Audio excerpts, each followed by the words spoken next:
నమస్తే నేను Kavitha. Welcome to I dream news. ఒంటరిగా పోటీ చేస్తే 40 స్థానాల్లో గెలుస్తామని అంత కాన్ఫిడెంట్ గా చెప్పినటువంటి జనసేన చీఫ్ పవన్ కళ్యాణ్ ఎందుకని అంతలా కాంప్రమైజ్ అయిపోతున్నారు? పొత్తులో అడ్జస్ట్మెంట్ సహజమే, అయినప్పటికీ ఇంతలా సరెండర్ అవ్వాల్సినటువంటి అవసరమే ఉంది.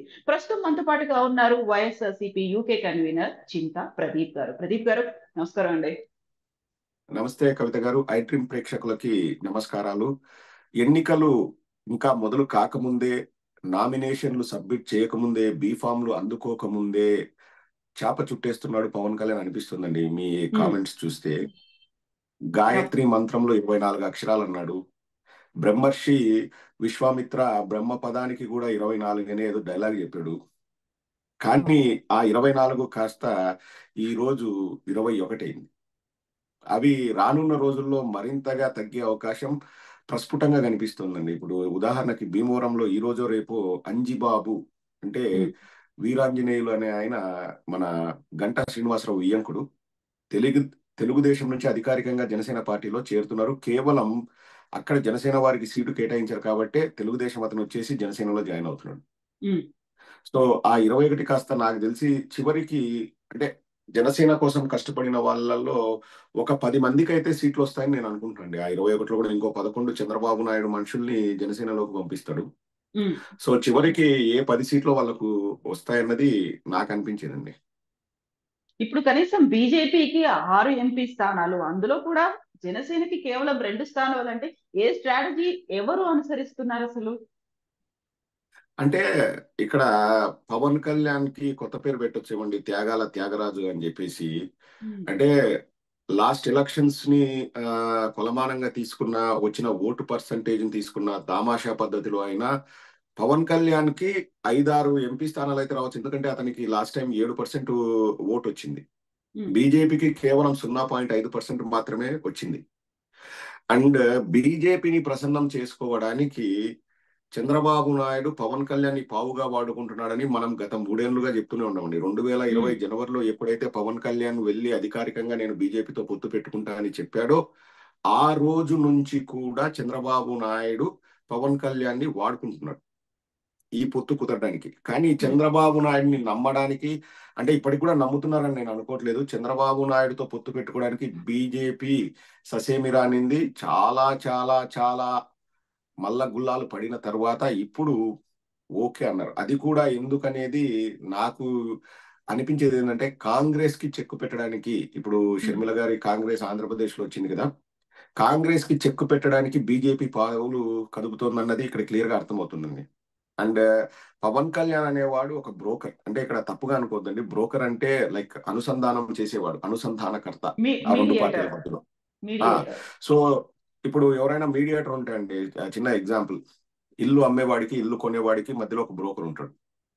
అతను ఏం చేస్తాడు, సరే నేను ఇల్లు అమ్మిస్తాను, అమ్మేవాడు ఏమంటాడు, నా ఈ ఇంటిని ₹1,00,00,000 అమ్మిస్తే నీకు 2% కమిషన్ ఇస్తాను, 2% అంటాడు.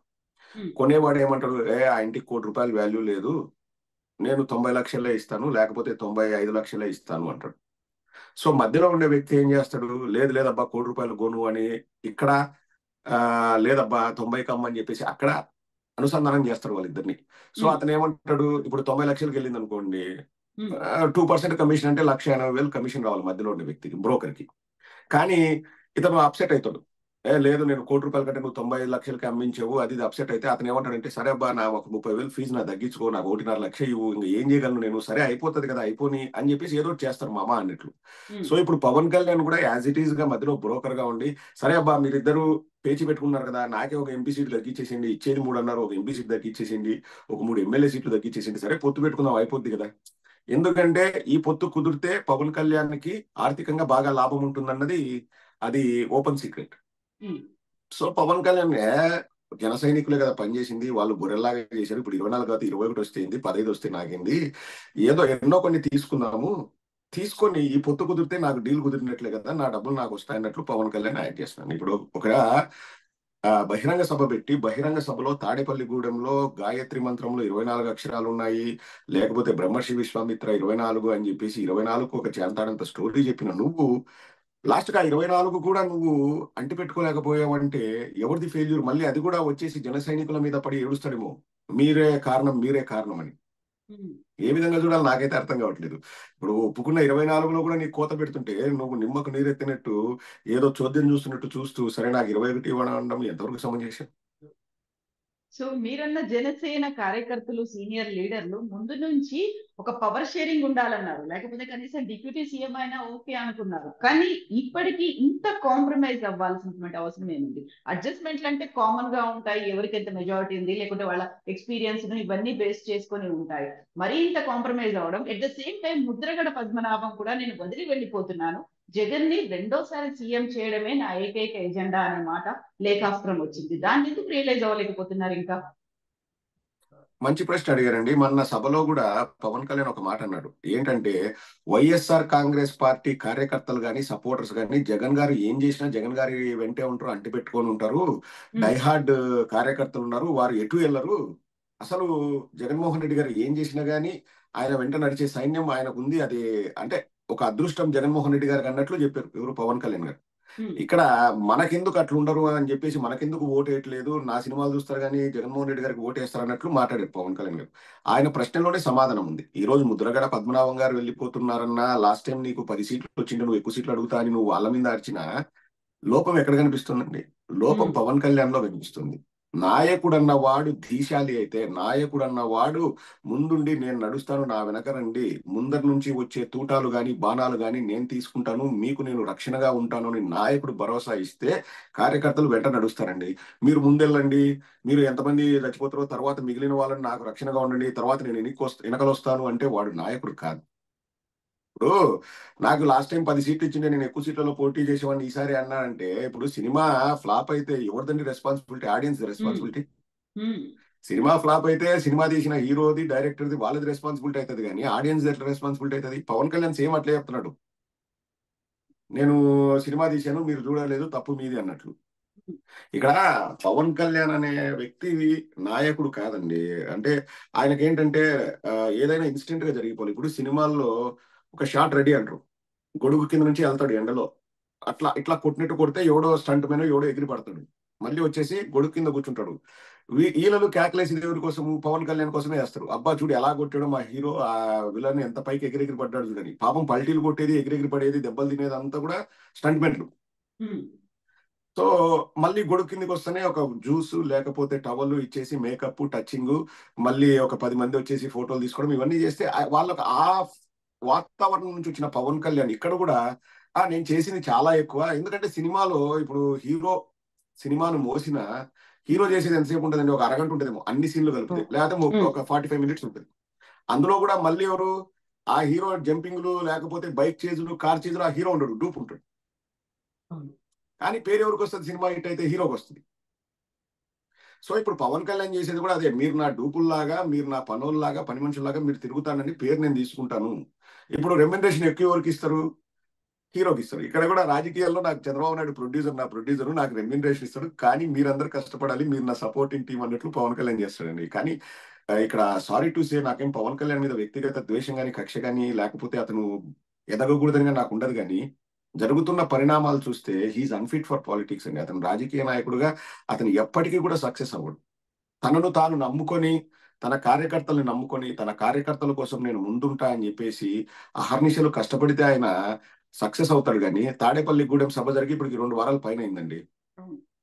మధ్యలో ఒకటేదో వచ్చి మీటింగ్ పెట్టాడు, కార్యకర్తలతో మాటలు లేవు, కార్యకర్తలకు అందుబాటులో లేడు. అసలు ఆ మన భీమవరంలో కూడా కార్యకర్తల సమావేశం జరిగితే 200 మందినో 150 మందినో పిలిచారంటండి. మొత్తం తెలుగుదేశం వాళ్ళని అంట, జనసేన వాళ్ళని ఒక్కరిని కూడా పిలవలేదంట. ఇలాంటివన్నీ జరిగినప్పుడు కార్యకర్తల్లో ఒక నైరాశ్యం అనేది వస్తుందండి, ఆత్మస్థైర్యం దెబ్బతింటది. వాళ్ళు ఎందుకు పని చేస్తారు చెప్పండి? ఇప్పుడు ముద్రగడ గారు వెళ్ళిపోతున్నారంటే, ముద్రగడ గారు అందరికంటే ఎక్కువ కాపు కులం కోసం పాటుపడిన వాళ్ళలో ఇప్పుడు హరిరామ జోగయ్య గారు కానీ, అఫ్ కోర్స్ అందరికంటే నెంబర్ 1 వంగవీటి రంగా గారండి. కానీ వారు చనిపోయిన తర్వాత జోగయ్య గారు, ముద్రగడ గారు ఇటువంటి వాళ్ళు కాపుల కోసం బాగా పాటుపడ్డారు. అటువంటి వాళ్ళు కూడా పవన్ కళ్యాణ్ ని విశ్వసించలేకపోతున్నారంటే అక్కడే తెలిసిపోతుంది కదండి. ఇప్పుడు ఒకవైపు సిద్ధం సభలు అనేవి 4 సిద్ధం సభలు చాలా భారీ హ్యూజ్ గ్యాదరింగ్ తో క్రౌడ్ తో అయ్యాయి. ఇంకొక వైపు ఒక 1 వీక్ లోనే షెడ్యూల్ అనేది వచ్చే అవకాశం ఉంది అనుకున్నప్పుడు ఇప్పటికి కూడా సీట్ల పంపకాలు అసలు ఏ స్థానంలో ఎవరు ఉండాలి, క్యాండిడేట్లు ఎంతమంది ఉండాలి అనేటువంటి ఈ లెక్కలతోనే సరిపోతుంది కదా. జనసేన కార్యకర్తల్లో అసహనాన్ని లేకపోతే అసంతృప్తిని ఎందుకని పట్టించుకోలేకపోతున్నారు? అంటే నన్ను అడుగుతా అండి, నా వ్యక్తిగత అభిప్రాయం నేను చూసిన దాన్ని బట్టి ఏంటంటే పవన్ కళ్యాణ్కి ఆ అవసరం కూడా లేదు. ఇప్పుడు పవన్ కళ్యాణ్ అనుకునేది ఏంటంటే నేను ఎలాగో ముఖ్యమంత్రిని కాలేను, ఇప్పుడు 5 సీట్ల 10 సీట్ల 15 సీట్ల అంతకంటే నాకు ఎక్కువ రావు, కాబట్టి కార్యకర్తలు ఎటుపోతే నాకేంటి. ఇప్పుడు ఒకటండి, నేను సినిమా తీసిన వరకు సినిమా తీసిన, అది హిట్ అయితే నాకింది, ఫట్ అయితే నాకింది అనే విధంగా పవన్ కళ్యాణ్ ఉన్నాడు. కార్యకర్తలతో నాకేంటి. ఇప్పుడు కార్యకర్తలు బాధపడుతున్నారు, చాలా తీవ్రంగా బాధపడుతున్నారండి. నాకు తెలిసిన వాళ్ళు చాలా మంది జనసేన వాళ్ళు ఇక్కడ యూకేలో కూడా ఉన్నారు. నాకు చాలా మంది అంటే ఫ్రెండ్స్ వాళ్ళు మాట్లాడుతూ, ఏందబ్బా ఇట్లా చేయకూడదు ఆయన, మేము ఏదో బాగా డెవలప్ అవుతాడు మేము పుష్ చేద్దాం అనుకుంటే ఆయన చేయట్లేదు, ఇట్లా చేయకూడదు అని చెప్పేసి కార్యకర్తలే చాలా అసహనానికి గురవుతున్నారు, అప్సెట్ అవుతున్నారు. అండ్ ఏదో పార్లమెంట్ కు పోటీ చేస్తారని కూడా కొందరు అంటుంటేనే విన్నా. ఏదో పార్లమెంట్ పోటీ చేసి కేంద్ర మంత్రి అవుతారంట. ఏమైనా కానీ అండి, ఇంతకు ముందు చిరంజీవి గారు పార్టీని విలీనం చేసి కేంద్ర మంత్రి పదవి పొందారు. కానీ ఎక్కడ ఎవరు కూడా దానిని చిరంజీవి గారి విజయంగానో చిరంజీవి గారు ఏదో సాధించారని ఎవ్వరు అనుకోలేదండి. ఇప్పటికీ మనకు గుర్తుండేది ఏంటంటే చిరంజీవి గారి పార్టీని విలీనం చేశారు, పార్టీని అమ్మేశారు కాంగ్రెస్ అన్నదే గుర్తుంది. కానీ కేంద్ర మంత్రిగా పనిచేశారు, రాష్ట్రానికి ఇది చేశారు అది చేశారని ఎవరు మాట్లాడట్లేదు. ఎందుకంటే ఇక్కడ నాయకుడు అన్న వాడికి పదవులు అంటే ఇప్పుడు పదవికి మనం అలంకరణ కావాలి, కానీ పదవులు మనకు అలంకరణ కాకూడదండి. నాయకుడు అన్నవాడు ఇది కాదు ఇంకో పదవి వస్తుంది, ప్రజల కోసం పనిచేసుకుంటూ పోదాం అనేవాడు నాయకుడు అవుతాడు తప్పితే కూడికలు తీసివేతలు క్యాల్కులేషన్స్ ఒప్పందాలు పొత్తులు వీటి మధ్య బతికేవాడు నాయకుడు కానే కాదు. సో కార్యకర్తలు వీర మహిళలు రియలైజ్ అయ్యారా లేదా? వాళ్ళు ఎప్పుడో రియలైజ్ అయ్యారండి, వాళ్ళు రియలైజ్ అయ్యారు. రేపు చూడండి, నేను ఎప్పుడో చెప్పాను, ఒక 6 నెలల క్రితమే చెప్పాను పొత్తు అని చెప్పేసి. జైలు బయటకు వచ్చేసి చంద్రబాబు నాయుడు కలిసిన తర్వాత పవన్ కళ్యాణ్ పొత్తు పెట్టుకున్నాం అంటే ఒకటే చెప్పాను, ఇళ్ళకి కానీ పండగ కాదు, కుక్కలు చింపిన విస్తర అవుతుంది, కొట్టుకుంటారు, బాహాబాహికి దిగుతారు, రోడ్లపైన ముష్టి యుద్ధాలు జరుగుతాయని చెప్పేసి నేను చెప్పాను. ఎందుకంటే ఎనీ పార్టీ అండి, తెలుగుదేశం జనసేన కాదు, ఎనీ పార్టీ ఇట్లా పొత్తులు పెట్టుకున్నప్పుడు ఈ అసమ్మతులు ఈ గొడవలు అనేవి ఉంటాయి. ఏమంటే పచ్చ మీడియా అక్కడ ఏం జరగలేదు అంత బాగుందని చెప్పేసి తొక్కేయడానికి చూస్తాయి, ఆ తీవ్రతను తగ్గించడానికి చూస్తాయి. కానీ బట్ ఖచ్చితంగా వాళ్ళు ఆల్రెడీ అసహనానికి గురయ్యారు, already they are severely upset అండి, వాళ్ళు బాగా అప్సెట్ అయ్యారు. అండ్ రానున్న రోజుల్లో మనం ఇలాంటివి చాలా చాలా చూసి ఆల్రెడీ చాలా చోట్ల గొడవలు జరుగుతున్నాయి, కొట్టుకుంటున్నారండి, అట్లాంటివి ఉంటాయి. అండ్ ఓటు ట్రాన్స్ఫర్ అయితే జరగదండి, జనసేన నుంచి తెలుగుదేశానికి ఓటు ట్రాన్స్ఫర్ అయితే జరిగే ప్రసక్తే లేదు. సో మ్యూచువల్ కోఆపరేషన్ అనేది కూడా కనిపించదు. లేదండి, చాలా తక్కువ. నాకు తెలిసి 1-2% ప్లేసుల్లో ఏమన్నా వాళ్ళు కలిసిమెలిసి పనిచేస్తారేమో కానీ చాలా 99% ఆఫ్ ద ప్లేసెస్ లో సయోధ్య కుదరదు. వాళ్ళు జనసేన వాళ్ళు తెలుగుదేశం జెండా మోయడానికి వాళ్ళు ససేమిరా అంటారు. వాళ్ళు కొంచెం బాగా అంటే జన సైనికులకి నేను చెప్తున్నాను కదండి, బాగా వాళ్ళు అంటే సెల్ఫ్ రెస్పెక్ట్ గల వాళ్ళు. అఫ్ కోర్స్ పిల్లలు కొంతమంది సినిమాల్లో పవన్ కళ్యాణ్ చూసి ఫ్యాన్స్ అయిన వాళ్ళు కాకుండా చాలా మంది సెల్ఫ్ రెస్పెక్ట్ కలిగిన వాళ్ళు. వాళ్ళు చంద్రబాబు నాయుడు నమ్మరండి. బెస్ట్ ఎగ్జాంపుల్ ముద్రగడ పద్మనాభం గారు.